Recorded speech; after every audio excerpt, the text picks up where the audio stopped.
चिल्ला चिल्ला करके थक चुके हैं, बहुत सालों से बोल रहे हैं। हजारों नहीं लाखों बहन बेटियों के बलात्कार से लेकर 35 टुकड़ों से लेकर क्या क्या देखने के लिए आप इंतजार कर रहे हो।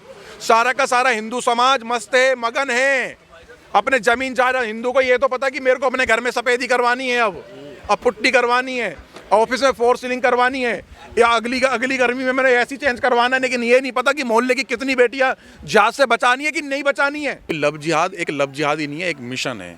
इस देश को गजवाए हिंद करने का, इस देश को जिहाद के अंदर फंसा करके इस देश को ख़त्म करने का जिहाद है वो।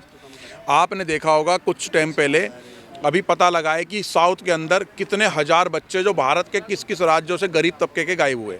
सोशल मीडिया पे वीडियो है, वही वीडियो हम लोगों ने देखी। और जब कुछ जांच होने के बाद सरकारों ने भी छोड़ रखी है, कुछ बंदों ने ट्विटर कर रखा है कि भाई जिहाद एक तरीके का, बच्चा गायब होना कोई बात नहीं थी, बच्चे को गायब करना एक जिहाद था। बच्ची को फंसाना, इंस्टा, फेसबुक, यूट्यूब और भी हजारों ऐसी ऐप और आइडिया ऐसी चीज़ें हैं इंटरनेट के जरिए कि बहन बेटियों को, और यहाँ तक कि तो बता रहा हूँ जो दो तीन तीन बच्चों की जो माँ होती है ना, हिंदू सनातनियाँ या सिख समाज की या जैन समाज की या बौद्ध समाज की या किसी भी की भी, उनको भी कैसे ख़राब करना है, उनके भी घर कैसे तोड़ने, ये भी तरीके का जिहाद है।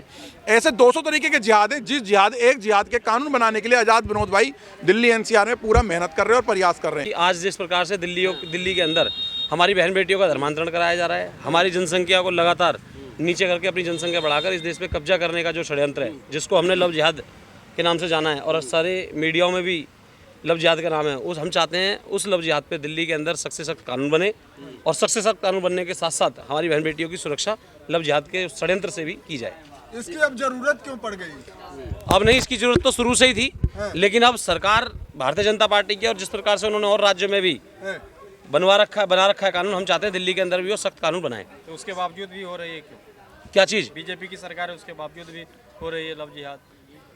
इसीलिए तो कानून बनवा रहे हैं। बात पार्टी की नहीं है, बात सत्ताओं की नहीं है, लेकिन हम तो लगातार जब कांग्रेस थी, जब आम आदमी पार्टी थी 13 साल, जब भी, और आज बीजेपी को 1 साल होने जा रहा है, जब भी हम तो कानून की मांग रहे हैं अपने उस हिंदू समाज के लिए, उन माता पिताओं की पीड़ा के लिए जो बच्चे को अपने 18 साल पालते हैं और उसके बाद एक जिहादी नाम बदलकर, टीका लगाकर, इस प्रकार से उस षड्यंत्र में फंसाकर उन बच्चियों को ले जाता है। किस तरह का कानून होगा इसके अंदर? किस तरीके का कानून? हम चाहते हैं ऐसा एक कानून हो जिसके अंदर एक भय हो। देखिए, हमारा अभी भी है, अगर आप नाम बता रहे हो, कुछ भी कर रहे हो, अगर तुम्हारे अंदर हिम्मत है, तुम्हारी माँ ने दूध पिलाया है तो अपना नाम बताओ ना। अपनी पहचान क्यों छुपा रहे हो? तुम्हारी माँ ने दूध पिलाया है तो पहचान छुपाए बगैर लड़कियों से। लेकिन जब लड़कियां बालिग हो जाती हैं, उन्हें अपना अच्छा बुरा सोचने की समझ आ जाती है, क्या उनकी अकल डॉट नहीं लगाती है कि वो पहचान कर लें, वेरीफाइड कर लें, पहचान पत्र देख लें, आधार कार्ड देख लें, तब लब करें? अगर इतनी समझदारी ये होती तो आपको या हमारे को इतना यहाँ पे खड़े होने की आवश्यकता थी क्या?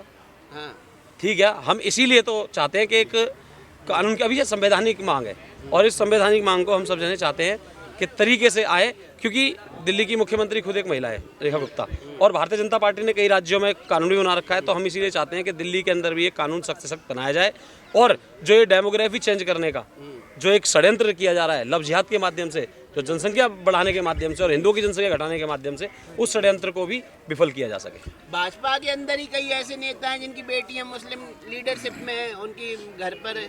भाई, हम ठेकेदार नहीं है ना भाजपा के, ना आम आदमी पार्टी के, ना कांग्रेस के। हम ठेकेदार हैं उस हिंदू समाज के जिसके साथ ये लव जिहाद जैसा षड्यंत्र हो रहा है। नेता हिंदू समाज का हिस्सा नहीं है। कौन जी? जो अपनी बेटियों को मुसलमानों को दे चुका है वो कहेगा हिंदू समाज का हिस्सा, हम तो उसे नहीं मानते। आप तो वोट देते हो। वोट देने से क्या लेने देना? वोट देते हैं भारतीय जनता पार्टी को, हमने कभी उस नेता को वोट ही नहीं दिया जो वोट इनको करता है। और जो भी हमारे इस हिंदुत्व के और राष्ट्रीय धर्म के मामले में आएगा, हम उसको बिल्कुल भी समर्थन ना कल किया था, ना आज करेंगे, ना कल करेंगे। जी, क्या कहेंगे कट्टर हिंदू जी? जिस तरीके से आज़ाद भाई ने दिल्ली, भारत की राजधानी दिल्ली के अंदर मुहिम उठा रखी है कि कानून बनना चाहिए भारत की राजधानी के अंदर, तो भाई कानून सरकारें बनाएं, क्योंकि लव जिहाद एक लव जिहाद ही नहीं है, एक मिशन है। इस देश को गजवाए हिंद करने का, इस देश को जिहाद के अंदर फंसा करके इस देश को ख़त्म करने का जिहाद है वो। आपने देखा होगा कुछ टाइम पहले अभी पता लगा है कि साउथ के अंदर कितने हजार बच्चे जो भारत के किस किस राज्यों से गरीब तबके के गायब हुए। सोशल मीडिया पे वीडियो है, वही वीडियो हम लोगों ने देखी। और जब कुछ जांच होने के बाद सरकारों ने भी छोड़ रखी है, कुछ बंदों ने ट्विटर कर रखा है कि भाई जिहाद एक तरीके का, बच्चा गायब होना कोई बात नहीं थी, बच्चे को गायब करना एक जिहाद था। बच्ची को फंसाना, इंस्टा, फेसबुक, यूट्यूब और भी हज़ारों ऐसी ऐप और आइडिया हैं, ऐसी चीज़ें हैं इंटरनेट के जरिए कि बहन बेटियों को, और यहाँ तक कि तो बता रहा हूँ, जो दो दो तीन बच्चों की जो माँ होती है ना, हिंदू सनातनियाँ या सिख समाज की या जैन समाज की या बौद्ध समाज की या किसी भी की भी, उनको भी कैसे ख़राब करना है, उनके भी घर कैसे तोड़ने, ये भी तरीके का जिहाद है। ऐसे 200 तरीके के जिहाद हैं, जिस एक जिहाद के कानून बनाने के लिए आज़ाद विनोद भाई दिल्ली एनसीआर में पूरा मेहनत कर रहे हैं और प्रयास कर रहे हैं। और सरकारों को सुनना चाहिए, सरकारों को समझना ही चाहिए और तुरंत तत्काल इसकी संसद के अंदर आवाज़ भी उठनी चाहिए कि भाई तुरंत तत्काल पारित करके इसको भारत की राजधानी में लागू करा जाए। क्योंकि जैसे पंजाब में बंदे, हरियाणा में बंदे, उत्तर प्रदेश में बंदे, तो वो लोग शादी हो पा रही है।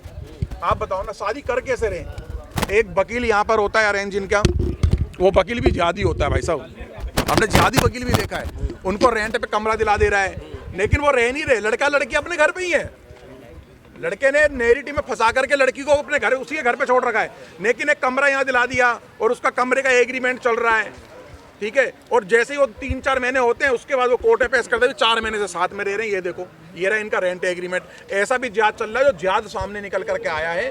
तो ये जितने भी एक साथ है ना, चाहे किसी बड़े पद पे हो, चाहे छोटे पद पे, चाहे पिंचर वाला हो, चाहे सोने वाला हो, सोना बेचने वाला हो, चाहे डॉक्टर हो, चाहे इंजीनियर हो, कोई भी हो, ये सब जिहाद किसी भी तरीके का, जिस पोस्ट पे है, पढ़ाई वाला जिहाद हो, अनपढ़ वाला जिहाद हो, टुकड़े करने वाला जिहाद हो, बलात्कार वाला जिहाद हो, कारोबार छीनने वाला जिहाद हो, कैसा भी जिहाद हो, ये सारे जिहादों को खत्म करने के लिए इस देश का हिंदू सनातनी भाई आ रहा है। आप समझो, पत्रकार महोदय अपील करना चाहेंगे जो लगातार चकाचौंध दुनिया को, बेटियों से पहले पत्रकार महोदय, माँ और बापों से मैं करना चाहूँगा, जो प्यारी प्यारी जो मामा होते हैं, जो अपनी भांजियों को तोहफा देते हैं, जो चाचा होते हैं अपनी भतीजों को तोहफा देते हैं, अपनी भतीजी, अपने मामा जितने अपने भांजियों को, चाचा ताऊ जितने भी हो, तुम केवल नाम के ही नहीं हो, अपनी भांजी भतीजियों को, और इनको बताओ कि किसी जिहादी के शिकार मत हो जाना। आप कलावा बांध के आएगा, टीका लगा करके आएगा, लेकिन बाद में पता लगेगा जब तुम्हें बोलेगा कि 2-4 आयतें सीख लो। अब तुम्हें जा करके मस्जिद में नियामुद्दीन या जामा मस्जिद में अब तुम्हें आयतें पढ़नी है, या नज़दीक के मस्जिद में आपको नमाज पढ़नी है। अब मौलाना साहब मिलेंगे, अब आपको ये गोश्त खाना है, भैंसे का, सूअर का, पता नहीं किस चीज़ का गोश्त खिलाने की बात करते हैं। फिर ये लोग हलाला करते हैं, सोचो, फिर उसके बाद फिर ये छोड़ने की भी बात करते हैं। जैसे हमारे बड़े भाई पीछे ने खड़े होकर बोला कि हलाला भी करते हैं। 5 से 10 साल बाद जब इनका पेट भर जाता है, इनका मन भर जाता है, तो उसका बोलते हलाला कर दूसरे शादी कर ले, ऐसे भी केस आते हैं। तो इसलिए बोल रहा हूँ मैं आप सब लोगों से कि भाई आप लोग जो हम बात रख रहे हैं ना, आगे शेयर करो, शेयर के साथ एक नीचे लिखे करो, पूरी बात सुनो और समझो, और इसको आगे फॉरवर्ड करो ज़्यादा से ज़्यादा। जिहाद खत्म नहीं हो रहा पूरे भारत में नहीं, पूरी दुनिया में। अब तो इस्लामिक जो मुसलमान है ना, मुसलमान कई इस्लामिक कंट्रियों में अपने इस्लाम से ही दुखी हो गए। एक जगह तो मस्जिद ही चला दी, उस मस्जिद में इतना जिहाद हो रहा था कि मस्जिद ही फूंक दी उन मुसलमानों ने। वो समझने लगे कि इस्लाम को इस्लाम नहीं है, इस्लाम को इस्लाम नहीं है। इस्लाम और क्रिश्चियन जो एक रिलीजन है, ये कुछ ही सालों का रहा है, अब कुछ ही सालों का है ये भी। एक इन दोनों को मिलाकर एक क्रिस्लेम करके एक और वो आने वाला है धर्म, मतलब कि एक और आने वाला है मजहब, आने वाला है मजहब क्रिस्लाम, जो दोनों मिलकर के बनेंगे और पूरी दुनिया पे कब्जा करेंगे। चिल्ला चिल्ला करके थक चुके हैं, बहुत सालों से बोल रहे हैं, हजारों नहीं लाखों बहन बेटियों के बलात्कार से लेकर 35 टुकड़ों से लेकर क्या क्या देखने के लिए आप इंतजार कर रहे हो। सारा का सारा हिंदू समाज मस्त है, मगन है अपने जमीन जायदाद। हिंदू को ये तो पता कि मेरे को अपने घर में सफेदी करवानी है, अब पुट्टी करवानी है, ऑफिस में 4 सीलिंग करवानी है, या अगली गर्मी में मैंने ऐसी चेंज करवाना है। लेकिन ये नहीं पता कि मोहल्ले की कितनी बेटियां जिहाद से बचानी है कि नहीं बचानी है। अरे हमारी माओ को आप अपने घर की सीलिंग और पुट्टी पे क्यों ध्यान नहीं दे रहे? पत्रकार महोदय, सीलिंग और पुट्टी उनकी बहन बेटियां तो वो फिर जाने। पत्रकार महोदय फिर वो लोग कौन थे? महाराणा प्रताप, छत्रपति शिवाजी, संभाजी महाराज कौन थे? बता दो ना, आप बता दो। आज ये माइक लेके खड़े हो ना, उन्होंने अपने ना, जिनके घर पे 1-1 लाख की सेना होती थी, इसी जिहाद से बचने के लिए, बचाने के लिए हिंदुओं को, इस देश को, इस मातृभूमि को। भाई साहब सुनो पत्रकार महोदय, जिनके घर पे 1-1 लाख सेना होती थी ना, वो फ्रंट पे लड़ रहे थे, तो फिर उन्होंने गलत लड़ाई लड़ी है। लड़ने के लिए कानून है, कानून व्यवस्था है, कानून ही बनवा रहे हैं, लेकिन कानून जो है ना, कानून लचीला है।